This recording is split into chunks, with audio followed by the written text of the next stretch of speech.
Et je donne à présent la parole à Madame Vanessa Fraser. Thank you, Madam President. Merci Madame, Mesdames et Messieurs les membres du Conseil.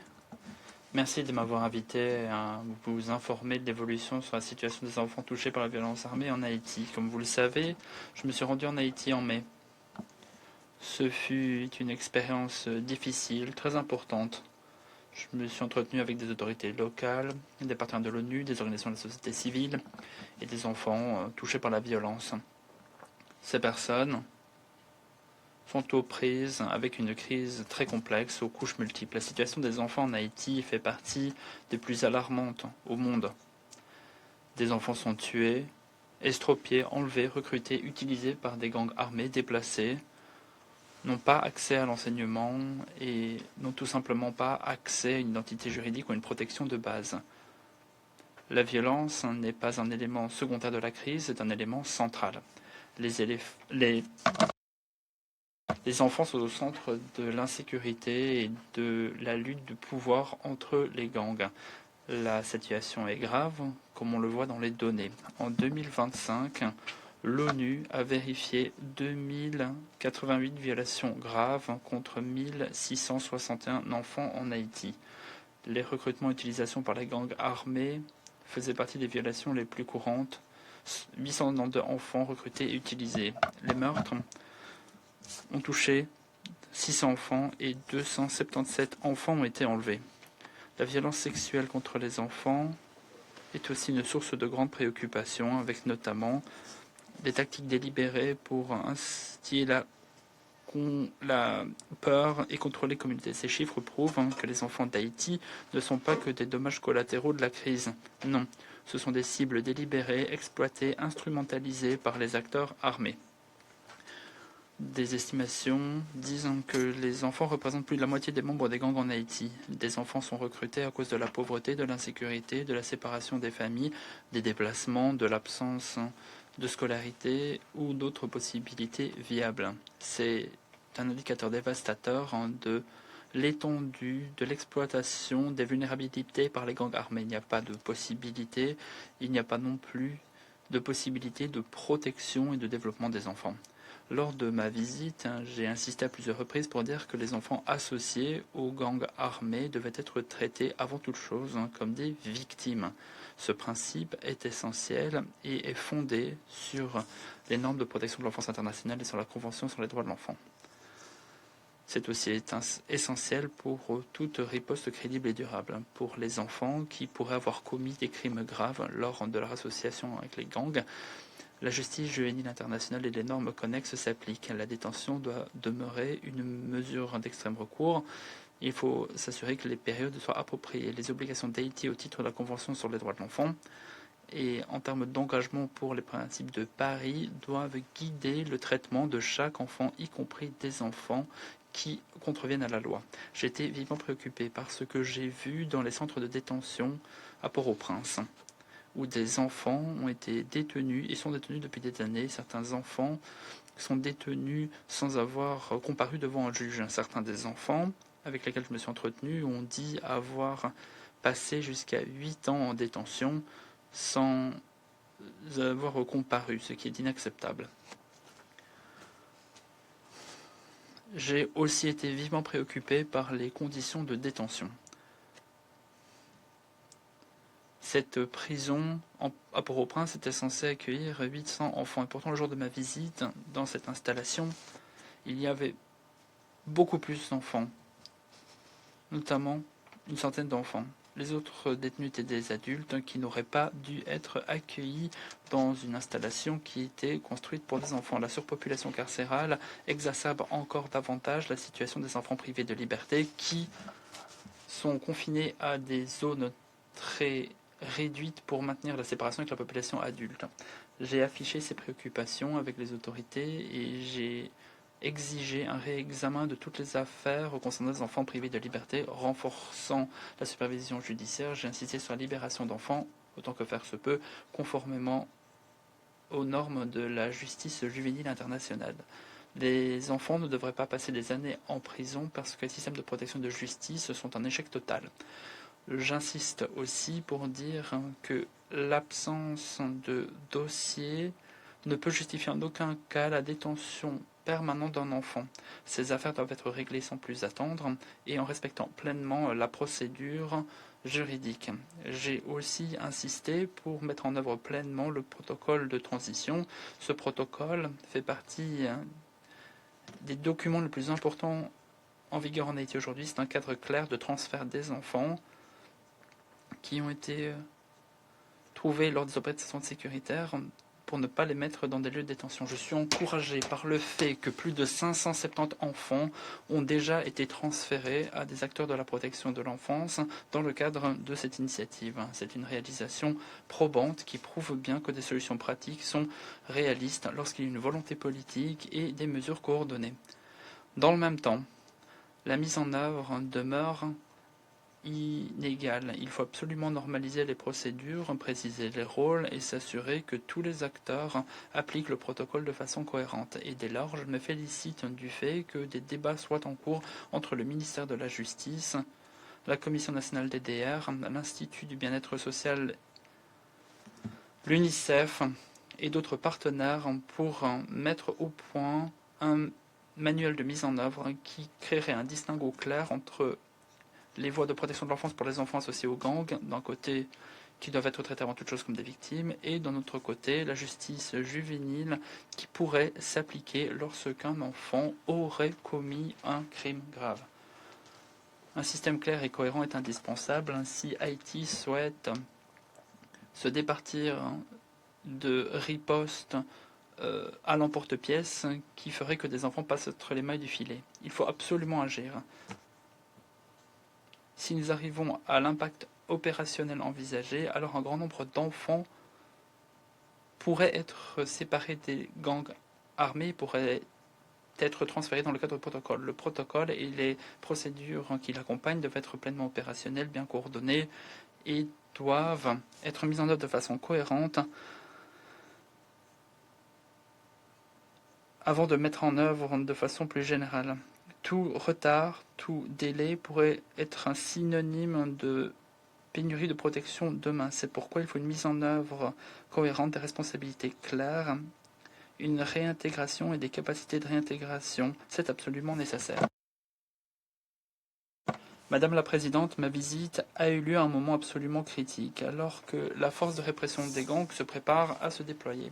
J'ai insisté lors de toutes mes réunions pour dire que la sécurité et la protection de l'enfance ne peuvent pas être séparées. Le déploiement de la force s'accompagne de possibilités mais aussi de risques. Parmi les risques, les enfants trouvés lors des opérations pourraient être traités en tant que menace sécuritaire et pourraient être traduits en justice ou jetés dans des geôles. Parmi les possibilités, s'il y a de bons systèmes en place, les enfants pourraient être extraits des gangs, transférés et pourraient avoir une possibilité de réintégration véritable. Cela étant dit, ces possibilités ne seront réalistes que si le protocole de transfert fonctionne véritablement et de façon cohérente dans les faits. Une riposte de protection de l'enfance dépend de la force du système qui le soutient. J'ai été encouragé d'entendre que la force de répression des gangs a reconnu que les enfants devaient être vus avant toute chose en tant que victimes et que les protocoles et systèmes étaient indispensables pour protéger les enfants lors des opérations. Je me suis félicité du fait que des normes ont été établies, des mesures de protection de l'enfance, une formation avant et pendant le déploiement, permettant à la force de répression de mettre en concordance les opérations de la force et le protocole. Ce sont des garanties importantes qui doivent être mises en œuvre de façon entière. Et à cet égard, qu'il me soit permis de réaffirmer que l'ONU est prête à coopérer avec la force de répression des gangs en ce qui concerne la protection de l'enfance. Cela étant dit, nous devons absolument être clairs. Les opérations sécuritaires seules ne régleront pas la crise d'Haïti. Un grand nombre d'enfants, s'ils venaient être séparés des gangs sans être réinsérés, accueillis, sans capacité de réintégration, alors le résultat probable serait un deuxième recrutement, davantage de marginalisation ou une détention prolongée. Ce n'est pas de la protection. Ce serait tout simplement infliger 2 maux successifs à un enfant. C'est pourquoi la réintégration est particulièrement importante. Lors de ma mission, je me suis rendu dans des projets de réintégration à l'accueil à Port-au-Prince où j'ai eu la possibilité de m'entretenir directement avec des enfants qui avaient pu s'enfuir ou qui avaient été libérés de gangs armés. Leur courage m'a impressionné, leurs besoins étaient immenses. La réintégration n'est pas qu'une question de transfert d'un enfant dans un centre qu'il aide. Non, il faut aussi retrouver la famille, il faut un appui psychosocial, de l'éducation, une formation professionnelle, trouver une identité juridique, il faut que la communauté les accepte, il faut aussi une relance sur le long terme. J'ai été encouragé de voir les travaux en cours afin de renforcer les capacités d'accueil des enfants, y compris à Lecaille, où un centre est en cours de rénovation pour accueillir jusqu'à 600 enfants séparés des gangs armés. Ces initiatives sont essentielles. Elles doivent être financées sur le long terme, soutenues de façon prévisible. J'insiste aussi sur l'importance qu'il y a à soutenir les personnes qui se chargent de la tutelle de ces enfants. Il faut aussi des possibilités de scolarisation de ces enfants, une formation professionnelle et un partenariat possible avec le secteur privé. La réintégration se revoit à l'échec si les enfants redeviennent exclus, vulnérables, ce qui les avait rendus par le passé vulnérables face au recrutement des gangs armés. J'ai été particulièrement frappé par la question de l'identité juridique. Un grand nombre d'enfants s'échappant des gangs armés n'avaient pas de certificat de naissance parce que leurs documents avaient été pris ou détruits. Sans identité juridique, les enfants ne peuvent pas avoir accès à des services, à l'éducation, à la justice ou même à la protection. Ces enfants alors deviennent invisibles. Et dès lors, je me suis félicité des débats en cours sur la restauration de l'identité juridique, renforçant les registres civils. Cette mesure doit être prise en considération dans la riposte d'Haïti. J'ai été encouragé par l'accent mis sur la prévention. Les autorités haïtiennes et les partenaires m'ont parlé de l'importance de la sensibilisation des communautés, de la cohésion sociale, des dirigeants religieux, des réseaux locaux et même des réseaux sociaux afin de transmettre des messages de paix et de lutter contre le recrutement. Ces approches sont très importantes. J'aimerais aussi me féliciter de l'initiative du ministère des Affaires étrangères et des Affaires religieuses qui a organisé une conférence interreligieuse fin mai en rassemblant des dirigeants communautaires et religieux de tout Haïti. La conférence avait pour objectif de mettre en avant le rôle important que joue la religion et les acteurs communautaires dans la sensibilisation des communautés afin que les communautés voient les enfants associés aux groupes armés sont vus comme des victimes qui méritent un appui, d'être acceptés, d'être réintégrés dans la vie publique. La prévention commence chez soi, dans les communautés, dans les salles de classe et dans les espaces publics. Il faut des messages clairs, des communautés sûres et des possibilités pour les enfants et adolescents. Madame la Présidente, la crise de l'éducation en Haïti est aussi une crise de la protection de l'enfance. On m'a informé que des milliers d'enfants, ou plutôt que des milliers d'écoles ne fonctionnaient pas ou étaient fermées parce qu'elles étaient occupées entre autres par des gangs armés ou utilisées par des personnes temporairement déplacées. Pour les enfants, l'effondrement du système éducatif, c'est un retard d'apprentissage, une perte de protection, de structure, d'appui. Un enfant qui est déscolarisé est exposé au recrutement, à l'exploitation et à la violence. L'éducation doit par conséquent être traitée comme une facette de la protection. J'ai été encouragé par le travail du système de l'ONU et par les efforts inlassables des organisations de la société civile qui opèrent dans des circonstances absolument dantesques. Et je me suis félicité du fait que des bailleurs de fonds et des États membres souhaitaient soutenir la riposte d'Haïti. Les besoins sont bien plus élevés que les ressources en présence. Et dès lors, j'exhorte les bailleurs de fonds à investir dans la riposte immédiate et à investir dans le renforcement sur long terme de la protection de l'enfance, dans la justice, dans l'enregistrement civil, dans la réintégration et dans les systèmes éducatifs. Il faut surtout un appui pérenne pour les institutions haïtiennes comme le BCSSR, le système de justice, la Commission nationale pour la DDR et les systèmes de protection et de réintégration au niveau des communautés. Il faut aussi soutenir la réception et la réintégration et les centres connexes, les services psychosociaux, les recherches des familles et la réintégration socio-économique, notamment pour les adolescents plus âgés et les jeunes. Les cycles de financement sur le court terme ne sont pas suffisants. Haïti a besoin de financement et d'investissement sur le long terme et prévisible. Madame la Présidente, ma visite en Haïti m'a marqué. et je me suis dit qu'il fallait agir rapidement, mais qu'il était possible de faire des progrès avec courage et détermination.